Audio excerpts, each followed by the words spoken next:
You were born once, yes, but have you dared to truly live? Have you died to what was given to you, to what was expected of you, to cowardly obedience disguised as virtue?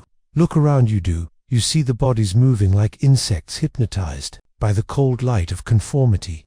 They walk, work, sleep, copulate, produce, but do they live? Living is something else. Living is putting yourself at risk. Living is betraying what you were taught.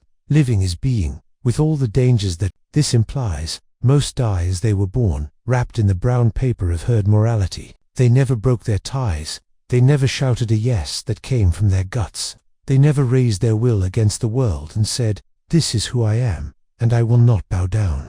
They preferred security to the abyss, peace to power. They preferred to be good, like domesticated dogs, rather than whole. And you, free spirit, how long will you hide among them? I did not come to comfort you. I came to remind you of your tragedy. You have not yet lived. You have a tamed heart in your chest, a flame lit by others. And life, real life, demands that you burn with your own fire. It demands that you say yes to your pain, to your destiny, to your body, even when everything in you trembles and begs for relief. But to truly live is precisely to deny relief, to bear the weight until it transforms you. Most die in silence, with their souls withered inside, embalmed by routine. Some even smile, they smile as they die, because they never dared to live. They preferred what I call last cow happiness, being fed, protected, ignorant, but not you. If you are here, it is because your spirit cries out, and I hear that cry. It calls me like a hungry dog calls to lightning. And what is living, anyway? Don't give me that lie from poets or priests. Living is not loving everyone. It is not following dreams. It is not fulfilling yourself professionally.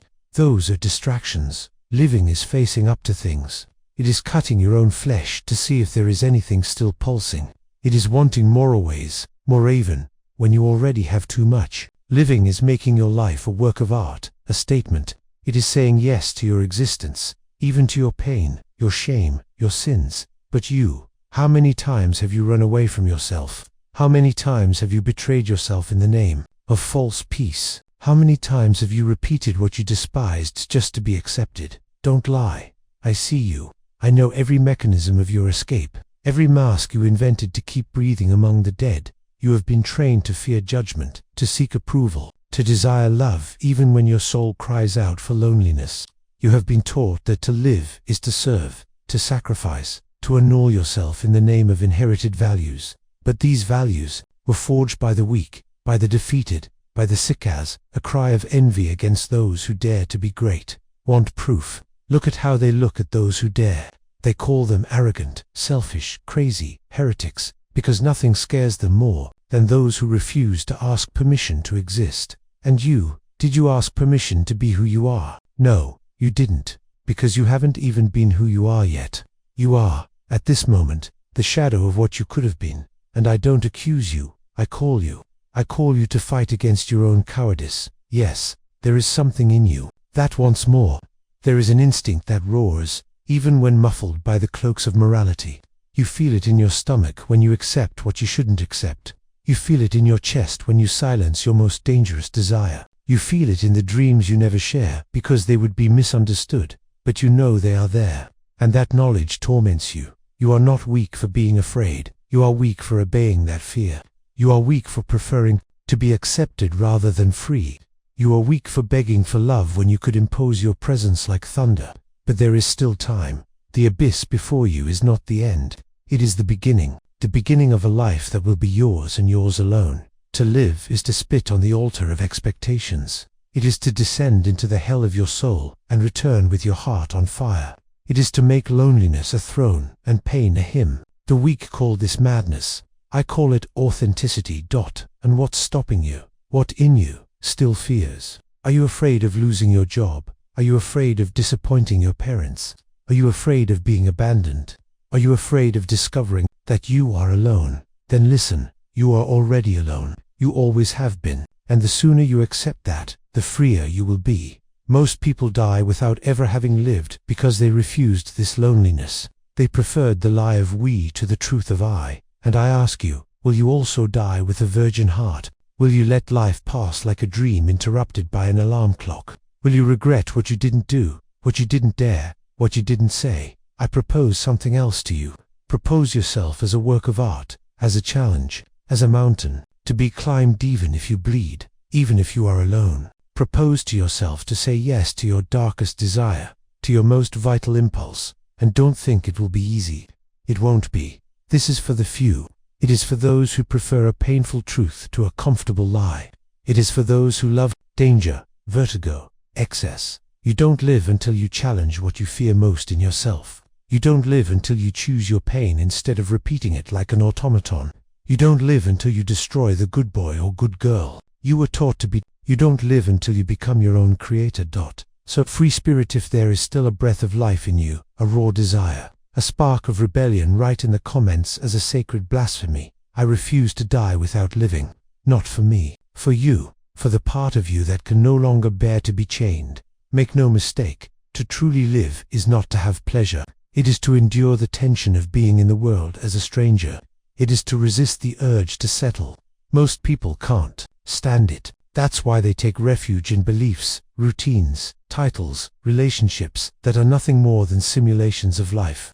They call it growing up, maturing. But what matures too much rots, and you feel that rot. You feel it when you wake up without desire, when you look at your reflection and see no one. You feel it when your desire to die is confused with your desire to run away. But here's the truth. You don't want to die. You want to live for the first time. But living for the first time requires rebirth, and all rebirth begins with destruction. Do you have the courage to destroy who they made you? Do you have the strength to renounce the masks, even if it costs you the admiration of those who never saw you? I'll show you the scar that is the price of freedom. It bleeds, yes, but it shines like a secret sun. I ask you, what part of you still needs to die so that you can finally be born? The problem, free spirit, is that you have been conditioned to confuse obedience with kindness, routine with stability, and giving up with maturity. You call life what is merely survival with a veneer. It is the panic of choice, the addiction to approval, the unhealthy attachment to the comfort zone that hides behind your most rational justifications. Your mind has become a prison, and worse, you call it reason. But I ask you, what good is a reason that only keeps you immobile? Have you realized it yet? Freedom is scary because it demands absolute responsibility. There is no one else to blame. Not your parents, not God, not society. What will you do when you have no more excuses? When your pain can no longer be attributed to others? When your misery is finally your own creation? Ah, how it hurts to know that there is no destiny, only will, and that your life, until now, has been the expression of a weak, ashamed, mutilated will. Most people run away from this confrontation. They filled themselves with therapy, gurus, self-help books. And you, what did you come here looking for? Relief, hope, then leave. This place is for those who want the truth, and the truth is that you have not yet been worthy of yourself. But there is a feeling inside you that something greater pulses beneath your skin, that your exhaustion comes from not using your power, that your anxiety is a symptom of a force that wants to explode. Do you hear that pulse? It is the will to power. It is the spark of your real self, buried beneath the morals of the weak. To live is to affirm this will, even against the world, even against your family, even against your most primitive fears. To live is to say, if I have to be alone, then so be it. But let this loneliness be mine, and not the price of acceptance.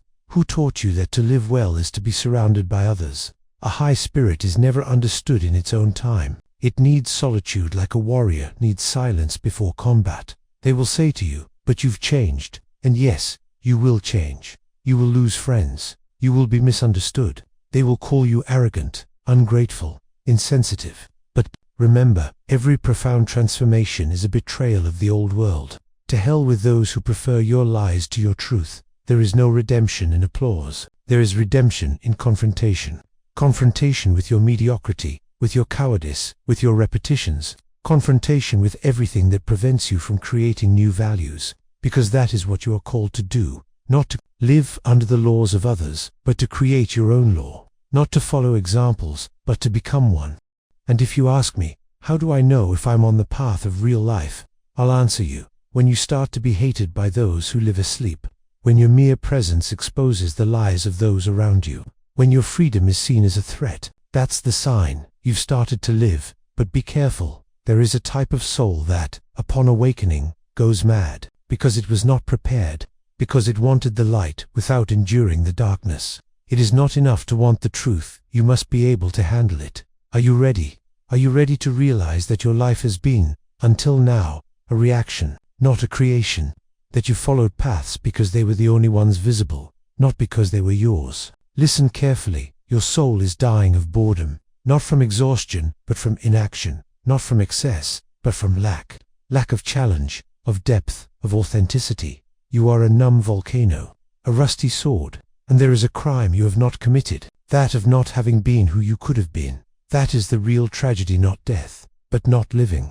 Regret not for what you did, but for what you didn't do, for the book you didn't write, for the love you didn't dare, for the battle you didn't fight, for the cry you stifled. And now I'll tell you the cruelest part. You know it. You've always known it. You wake up in the middle of the night with your heart pounding, not because you can't breathe, but because there's too much silence. And in that silence, your soul whispers, there's more. But you silence that whisper with TV shows, distractions, promises that one day will be different. But today is the day. The moment is now.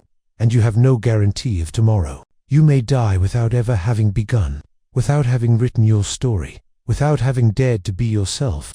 Will you allow that? I don't ask you to be happy. That's for those who settle for little. I ask you to be true, to take risks, make your life a brutal, beautiful, untamed work of art.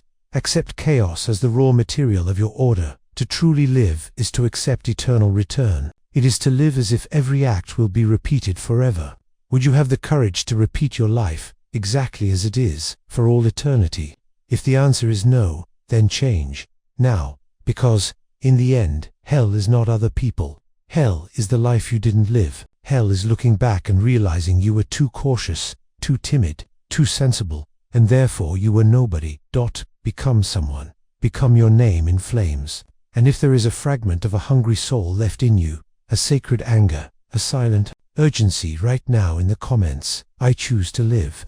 A dangerous choice, a lonely choice, a divine choice. You pretend to be normal. You pretend that you are fine. You pretend that you are functional, mature, balanced. But I see your soul cracked inside. I see your empty gaze when you are among others. I see the performance, the absurd effort to appear adapted. And do you know what that means? It means that you died, not as a body, but as an impulse, as a spark, as a life force. Because to truly live, free spirit, is not to function, it is to overflow. It's saying yes to what is dangerous, unstable, indomitable in you. But you've learned to hide your greatness for fear of being excluded. And now you pay the price of acceptance, with silence. It hurts, doesn't it? But not like physical pain. It's a slower pain, a pain that corrodes without leaving a visible wound, an existential pain, the pain of not having become. You have been tamed, like a lion tied up in a circus of social rules. They gave you toys, positions, likes, promises of love, all to lull the beast within you to sleep, and it worked. For a while, but that beast is starting to stir, it's starting to growl, and it won't stop until you set it free, or it devours you. Now listen carefully. You were made to break free, to set things on fire, to transform your very existence into a statement against everything that wanted to tame you. You are not nice, you are not kind, you are not what they think you should be. You are chaos, you are fire, you are a yes that has not yet found its form. But to live this, you will need to kill who you pretended to be. And that is the most painful death, the death of the domesticated I, the I that apologizes for existing, the I that smiles when it wants to scream, the I that says everything is fine while falling apart inside. Are you willing to commit this sacred murder? Because I warn you, there is no turning back. Once awake, you will never fit back into the cage. You will never again endure mediocre meetings, lukewarm relationships, empty conversations, anesthetized Sundays. Waking up is a sentence, and that sentence condemns you to freedom. And now comes the moment you fear most, the interrogation. I will not comfort you. I will interrogate you like a philosophical executioner. Why do you insist on maintaining relationships that are already dead? What in you still seeks approval from those who have never really seen you? How many times have you silenced your will to maintain the appearance of balance? At what exact moment did you begin to betray your truth to please the world? What lie about yourself do you repeat so often that you now believe it? What in you needs to be destroyed today, right now, so that you can finally start living? What fear do you avoid naming the most, because you know it rules your days? Answer: you don't even need to speak, your soul is already screaming. If you resist these questions, if you justify your answers, then you know what you are: a prisoner who protects his own cell. You are free enough to suffer, but still too cowardly to change. You prefer a familiar hell to an unknown paradise, and you call it realism. But I cast a curse on you, the curse of conscience. From now on, you will no longer be able to live as before. The lie has lost its flavor. The mask no longer fits. You have seen, and now nothing can be unseen.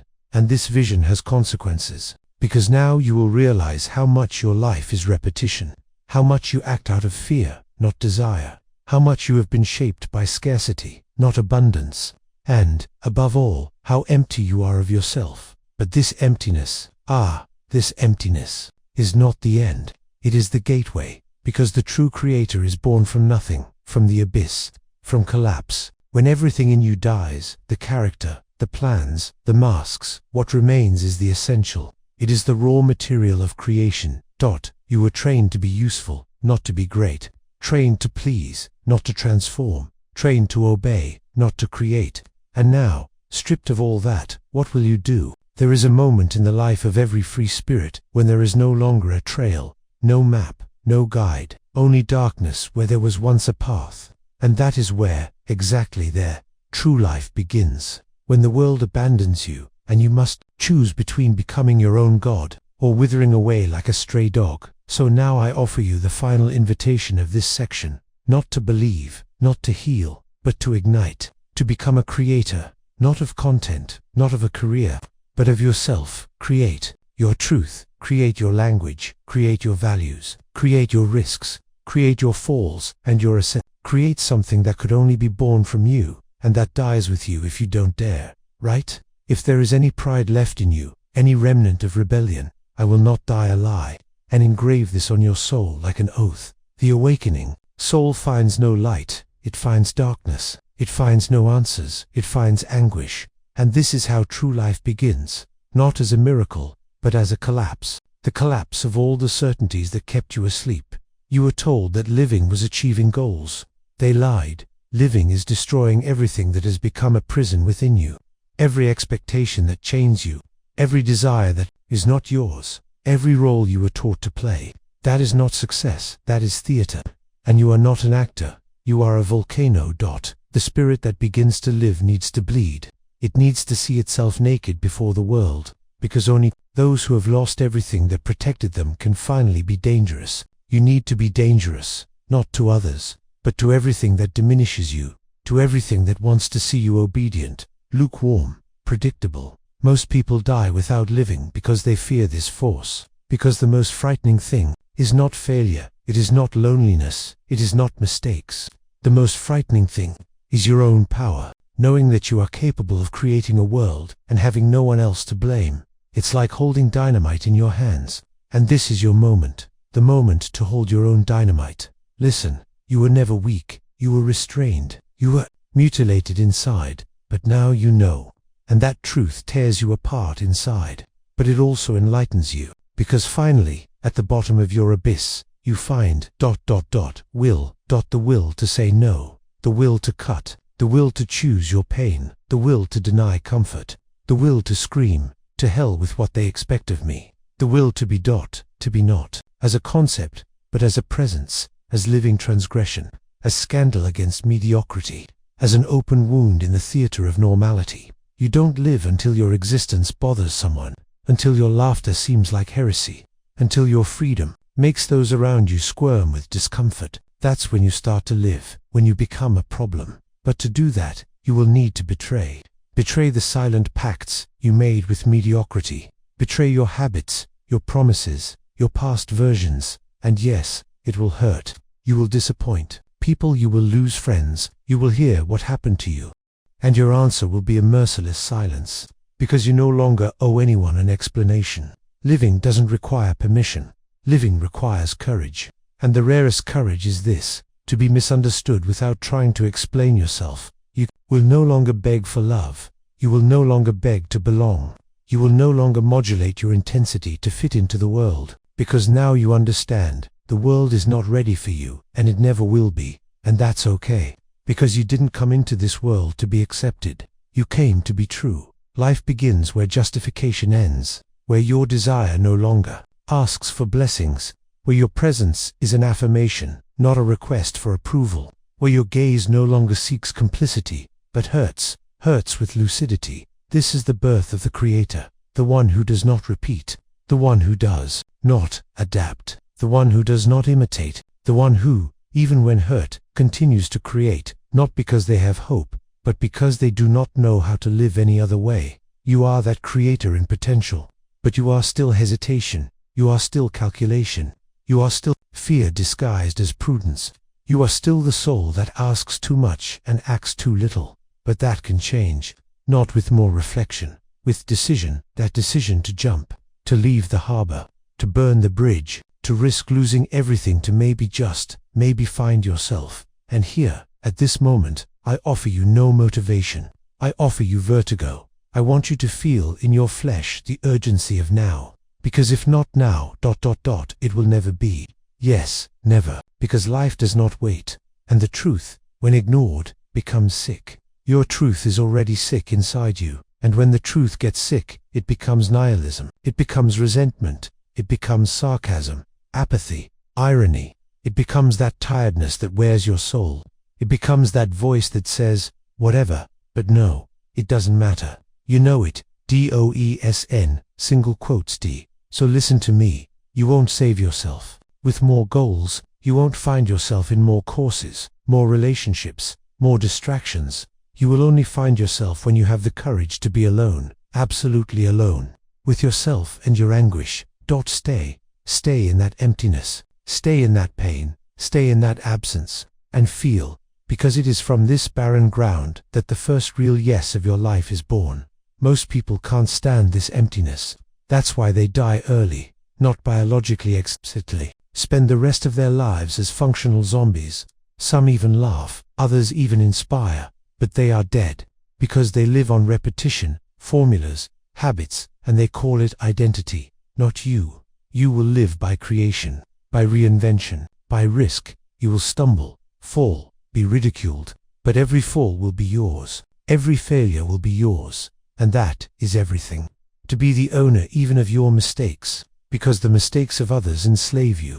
Yours set you free. And now, if there is any spark of creative insanity in you, write in the comments, I become the Creator, not for me to see, but for you to see yourself, so you can read it aloud and begin to recognize yourself, because that is the beginning of your revolution, and it will not be gentle, but it will be true, now that everything is undone, that the masks have fallen, that the pacts have been torn up, that you see yourself naked before the abyss. You are left with only one choice, to become a creator, or return to the slow death they called life. But beware, the Creator is not the one who builds a career, an empire, a family, or a brand. The true Creator is the one who dares to create themselves, who forges, day after day, their own destiny, as if carving stone with their own flesh. Creating yourself is the most brutal act there is, because it requires you to kill, with your own hands, everything in you that is inherited, expected, conditioned. Creating is the opposite of following. It is the opposite of pleasing. It is the opposite of surviving. Creating is affirming your existence as the supreme value, and this is not done with speeches, but with choices. Small, intimate, solitary, choices that no one applauds, that no one understands, but that little by little raise up a being that never existed before, yourself. At last. Life owes you nothing. The world owes you no meaning. There is no mission, no promise, no redemption. What there is. Is the now. The raw, fierce, irrational now, and you can respond to it with power or submission. And if you respond with power, you will be called crazy, selfish, dangerous, because to be free is to be a threat. It is to undermine the social pact of the weak. It is to point out with your mere presence how much everyone else is asleep. You will be attacked, you will be rejected, you will be cursed, but you will also be alive, intense, real, And that, my free spirit, is priceless. Only those who are willing to be misunderstood truly live. Only those who accept being hated for not being useful truly live. Only those who love truth more than harmony truly live. Those who love risk more than comfort. Those who love the abyss more than the ladder. And you, what do you love? If you still love security, then go back. Go back to your emotional cell. Close the door, swallow the keys, and pray to forget that you were ever here. But if there is a thirst in you that will not be quenched, a fury that cannot be tamed, a will that can no longer bear to be silenced, then move forward, because you are no longer a man, or a woman, or a name. You are a force, a cut, an event. Most people die without living because they wait for a sign. They wait for someone to say, now you can. But that moment never comes. It never comes, because the only true sign is your own cry. Cry out, tear the sky with your yes, shatter the morals that paralyze you, shame the gods who judge you, and create your ethics, create your dance, create your silence, create until everything around you must bow or move away. This is the Bemensch, the being who no longer lives by reflex, but by creation. He does not ask what he can or cannot do. He does. He does not negotiate with fate. He shapes it. He does not seek the truth. He affirms it. But beware, being a creator requires enduring the eternal return. Yes, the eternal returner, heaviest burden, the cruelest question. If you had to live this same life, with all its mistakes, pains, losses, and silences, over and over again, would you still choose it? Because living, in fact, is only worth it if it is worthy of being lived eternally. And if your answer is no, then you are still lying. You are still pretending. You are still waiting for life to save you, when in fact, it is waiting for you to justify it. And how do you justify life? With beauty, with kindness, with reason? No, with intensity, with the strength of those who say, even if everything hurts, even if everything fails, even if everything falls apart, I still affirm that is amore fati, love for destiny. Not passive acceptance, but tragic acceptance. The yes shouted with blood to that which cannot be changed. The embrace of what is, not to conform, but to transform. Yes, free spirit, suffering will continue. Losses will come. Fear will persist. But you are now another. You are now worthy of your own name, because you have now chosen to live, not as one who waits, but as one who provokes, not as one who believes, but as one who embodies, not as one who survives, but as one who explodes. And now, in the face of the end which is always a new beginning, I say to you, you were not made to follow. You were made to set things on fire. So if there is still one last breath left in you that refuses to die anonymously, write, I become who I am, and leave. Leave the video. Leave the cave. Leave your own lie. Go live like someone who has already died, and now only accepts existence as creation. Most people die without ever having lived. But you, you will not be the majority. You will be the exception.